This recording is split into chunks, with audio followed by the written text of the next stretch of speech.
피땀 눈물로 힘들게 모은 우리 무주택자 여러분들의 소중한 돈, 이 돈이 지금도 없어지고 있고요. 앞으로도 더 빠르게 더 많이 계속 공중으로 날아가 버릴 거예요. 근데 아직까지도 일부 무주택자 여러분들께서 이렇게 내 손에서 없어지고 있는 돈을 잘 못 느끼고 있는 것 같아서 오늘은 요걸 직접 계산해 보는 시간을 한번 가져볼게요. 근데 저는 진짜 화가 나는 게요.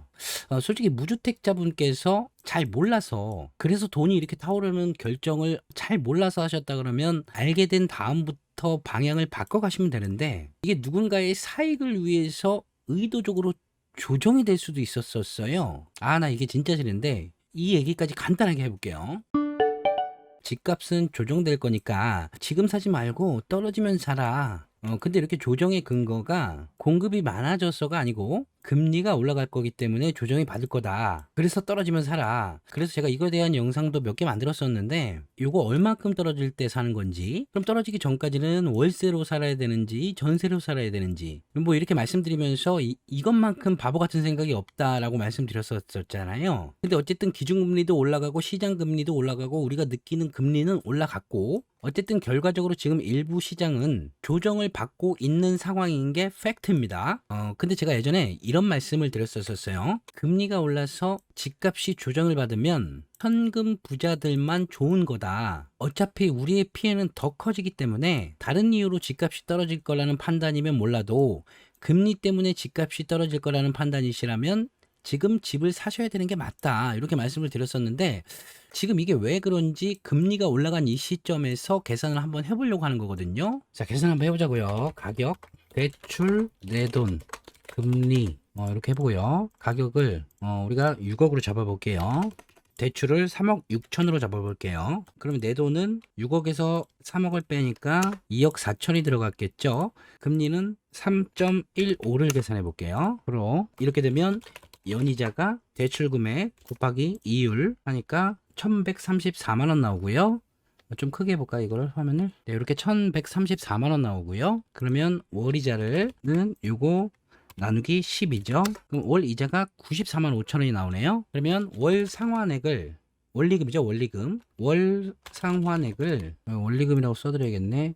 이 엑셀 파일도 올려드릴게요. 혼자 한번 만져보세요. 그러니까 원리금은 내가 대출 받은 돈 나누기 30년 상환이니까 360개월 더하기 요 월 이자가 되겠네요. 요거. 그러면 월 상환액이 194만 5천 원. 자, 요거는 어떤 기준으로 한 거냐면요. 21년 10월 1일 기준 보금자리론의 이율로 계산을 해 본 거예요. 이렇게 30년 상환으로 연 3.15% 이렇게 계산을 했더니, 그리고 보금자리론 대출 한도가 3억 6천까지 받을 수 있어요. 그리고 주택 가격 요건이 있는데 6억 이하여야 되고요.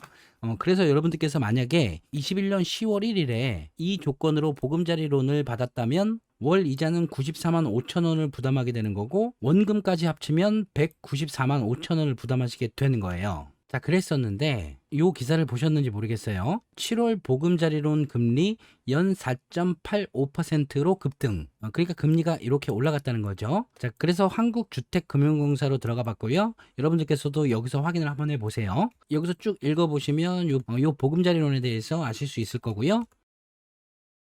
홈페이지에서 이런 파일을 다운받았고요. 여기에 보금자리론과 디딤돌 대출에 대한 설명이 있더라고요. 보면 여기에 대출 금리가 나와 있죠. 자, 지금 보금자리론 보는 거고요.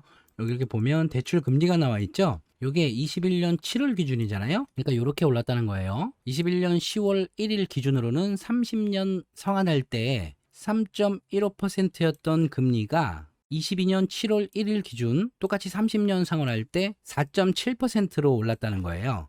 여기서 이렇게 올랐잖아요. 이게 몇 개월 만이야? 10개월 만인가요?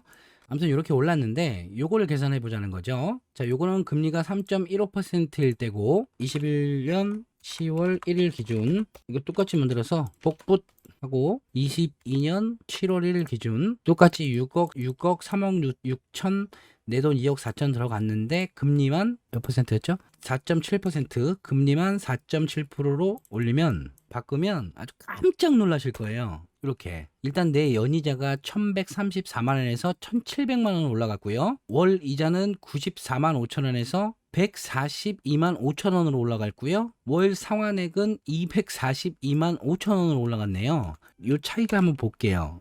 여기서 기존 걸 빼면 연이자가 570만 원이나 올라간 거고 월이자는 48만 원이나 올라간 거고 그래서 총 월 부담액이 월 상환액이 48만 원이나 더 부담하게 된 거죠. 그럼 여러분들께서는 불과 10개월 만에 매월 48만 원의 돈을 아무도 모르는 곳으로 날려버리는 거잖아요. 아무도 모르는 곳으로. 근데 여기서 이렇게 생각했었죠. 집값이 조정될 거니까 떨어지면 사라. 그럼 금리가 올라가서 떨어져서 샀다고 쳐요. 그럼 여기서 6억 하던 아파트가 한 10% 떨어져서 금리가 올라갔으니까 10% 떨어져서 5억 4천이 됐다고 가정하고 한번 볼까요? 그래서 가격이 5억 4천이 됐으면 10, 100, 1000만, 10만, 100만, 1000만 대출을 3억 6천 안 받고 3억만 받았다. 그래도 여러분들의 월 이자는 24만 2,500원이 더 늘어나는 거고 반대로 말씀드리면 여러분들의 소중한 피땀 눈물이 월에 24만 2천 원이나 공중으로 날아가 버린다. 그러니까 제가 계속 이 말씀을 드렸던 거고요. 여기서 금리가 5%로 더 올라간다. 뭐 6% 얘기하시는 분들도 있죠. 일단 뭐 5% 더 올라간다. 그럼 월 이자는 또 더 올라가잖아요. 6%로 더 올라간다. 그럼 월 이자는 더 올라가는 거예요. 근데 주택 가격이 더 떨어져서 뭐 얼마로 해볼까요? 6억이니까 20%, 4억 8천까지 떨어졌다고 해볼까요? 4억 8천까지 떨어져서 대출을 한 2억 8천 받았다고 칠까요? 그래도 월 이자는 45만 5천 원이나 올라가잖아요. 그러니까 지금 21년 10월이랑 22년 7월 기준으로 보면 10개월 전인데 10개월 전에만 선택을 하셨어도 여러분들의 이 소중한 돈을 조금이라도 더 아낄 수가 있었다는 말씀이었고 자금이 없으셔서 집을 아예 못 사실 상황이었던 분들에게 말씀드리는 게 아니에요. 분명히 자금은 있는데 어떤 이득을 취하려고 그렇게 말하는 건지 모르겠는데 어쨌든 여러분들께서 집을 사면 어떤 이유로 본인의 이득이 줄어드는지 아니면 뭐 이 돈을 모아서 뭐 커피숍이라도 하나 차리려고 했는지 뭐 그건 제가 모르겠는데 근데 제가 제 구독자 여러분들께 정말 드리고 싶은 말씀은 제가 15년을 넘게 중개업도 하고 부동산 관련 업을 하면서 정말 많은 류의 사람들을 만나봤는데 어떤 특정 누군가를 욕하는 건 아니에요. 근데 대부분 사기꾼들이 어떻게 생겼는지 아세요? 사기꾼은 이렇게 생겼고 좋은 사람은 이렇게 생겼다고 생각을 하시잖아요. 사기꾼은 여러분 이렇게 생겼습니다. 이렇게 좋은 사람과 사기꾼은 똑같이 생겼어요. 외모로는 구별이 안 된다고요. 말투로도 구별이 안 되고 외관상으로는 오히려 더 좋죠. 오히려 더 잘하고 구별이 안 돼요. 근데 이 속을 들여다보면 이런 거지. 겉도 이렇고 속도 이래야 되는데 사기꾼은 겉은 이렇고 속은 이렇다고요. 우리 구독자 여러분들께서는 이걸 빨리 깨달으셔서 앞으로 손해 안 보셨으면 좋겠고요. 그럼 이렇게 생각하는 분들도 계실 거예요. 금리가 올라서 부담이 이렇게 늘어나니까 집을 안 사면 되지. 자, 네이버 부동산입니다. 아무 물건이나 한번 찾아볼게요. 아무 물건이나 전세 가격을 6억 아래로 굳이 6억 아래일 필요는 없는데 그냥 6억 아래로 한번 찾아볼게요. 어디로 가볼까? 9호선을 타고 한번 가볼까요? 여기로 그냥 한번 아무 아파트나 그냥 찍는 거예요. 자, 여기 지금 전세가 5억 5천이잖아요. 실거래가를 보면 전세 22년 6월 전세 실거래가가 6억이에요. 6억. 2년 전으로 한번 돌아가 볼게요. 2년 전 22년, 20년, 19년, 24년. 그러니까 19년 5월에는 실거래가가 3억 8천이잖아요. 3억 8천. 3억 8,500이었던 분이 전세 가격이 계약갱신 청구권을 사용해서 5%만 상환해서 4억의 전세 계약을 연장했다고 가정을 하죠. 그럼 이 시점에서 4억의 전세 계약을 연장하신 분이 이제 들어오면 6억이잖아요. 이게 조정돼도 5억 5천이고 그럼 순식간에 1억 5천을 더 지불해야 되잖아요. 지금 뭐 많은 분들이 전세 대란이 온다, 소란이 온다, 뭐 이런 소란을 펼치시는데 전세 대란, 소란이 문제가 아니고 내가 이 집에 4억에 살았는데 2년이 지나서 똑같이 이 집에 살려면 1억 5천을 어디선가 더 구해야 된다고요. 1억 5천을. 그러니까 요게 없으니까 4억은 그대로 두고 나는 여기 계속 살고 싶으니까 1억 5천을 올려주기보다는 1억 5천에 해당하는 월세를 드릴게요. 이렇게 세입자가 집 주인이 이 월세를 달라는 게 아니고요. 세입자가 되려 이 1억 5천에 해당하는 월세를 드릴게요. 이런 상황이 펼쳐졌고 지금도 펼쳐지고 있고 앞으로도 계속 펼쳐질 건데요. 이것만 해도 뭐죠? 돈 타오르는 거잖아요. 돈 타오르는 거죠. 근데 이분이 왜 여기에 계속 사시려고 할까요? 이건 그냥 제가 예시입니다. 예시. 근데 왜 굳이 살던 집에 계속 살려고 할까요?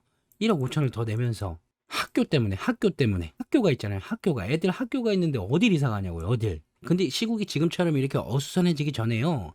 저도 그랬지만 많은 분들이 비슷한 의견을 말씀드린 걸로 알고 있는데, 무주택자는 지금이라도 집을 사야 된다. 그게 지금까지 말씀드린 이 이유잖아요. 현실적인 이유. 그럼 앞으로는 어떨까요? 앞으로는 금리는 더 올라간다 그러고, 물가도 올라간다 그러고, 물가를 잡으려면 금리는 더 올려야 된다 그러고, 그럼 여러분들의 돈은 또 더 타오를 거고, 이 전세금을 낮춰서 다른 곳으로 이동을 하든지 아니면 저가주택을 매수하러 어딘가로 가셔야 되는 게, 그러니까 지금 그게 금리가 올라갈 것 같은 이 시점에도 아직도 무주택자분들은 그게 정답이다, 이런 말씀을 오늘 또 다시 한번 드리고 싶네요. 지금 시기적으로 고민이 너무 많으실 걸로 알고 있는데요, 여러분들의 피땀 눈물이 소중한 걸 알기 때문에 그래서 오늘도 이런 말씀 드렸고요. 제가 다른 영상에서도 말씀드렸지만 이런 류의 영상을 만들면 제 입장에서도 구독자가 줄어들어요. 어쨌든 유튜브를 하는 입장에서는 저한테도 이게 손해인데요, 그렇다고 제 마음이 이런데 말씀을 안 드릴 수가 없잖아요. 어쨌든 저는 구독자분이 줄어들어도 우리 가족 생계에 지장은 전혀 없거든요. 저는 유튜브로 먹고 사는 사람이 아니기 때문에. 근데 얘는 어떻죠? 얘는 여러분들이 없어지면, 그러니까 마음을 이렇게 살살살살살 쓰다듬어줄 무주택자분들이 없어지면 얘는 가족의 생계에 지장을 받게 되겠죠. 뭐 지금까지 쓰다듬어 드리면서 벌어둔 돈으로 뭐 잘 살 수도 있겠지만, 어쨌든 어떤 게 여러분들한테 정말 도움이 되는 건지 자 깊게 한번 생각해 보세요. 지금까지 저는 여러분들의 집 걱정을 함께 드리는 진메달이었고요. 오늘 영상은 여기까지.